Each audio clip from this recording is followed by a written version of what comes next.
توحيد الرؤية، ايه هي الرسالة اللي عايزين نوصلها، على اساس ان ما ينفعش وفد يطلع يقول حاجة وفد اخر في مكان اخر يقول حاجة تانية. يجب أن نقر بأن الدبلوماسية الشعبية حتى الآن تحقق نجاحات.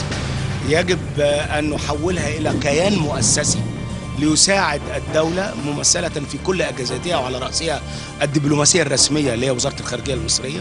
نتعاون ونلتقي المسؤولين الرسميين مع أعضاء الدبلوماسية الشعبية بما يساعدنا على التنسيق الجيد ما بين الأهداف. أنا شايف إن إحنا في مصر بنشتغل كويس في موضوع الدبلوماسية الشعبية، مسألة محتاجة تنظيم، هو أن تتم زيارات هذه الوفود عن طريق تنظيم وزارة الخارجية لها، لكن الحقيقة لازم أقول أيضا وزارة الخارجية بتساعدنا مساعدات كبيرة في هذا المجال. السفارات المصرية في الخارج بتقوم بعمل المواعيد، بيحضروا معانا المفاوضات والنقاش اللي بيتم، وأيضا جلسات العمل مع الجانب الآخر، لكن أنا شايف إنها هي جيدة للغاية، لكن تحتاج تنظيم أكثر مما هي فيه. الدبلوماسية العامة هي بتستعمل أدواتك وقوتك يعني الناعمة اللي بتتميز بها مصر، لأن مصر بتملك من المقومات هذه القوة الناعمة، وهي دي قوتنا الحقيقية عشان تبقوا عارفين. في الخارج احنا بنملك الحضارة، الثقافة، الفن، الأزهر، الكنيسة،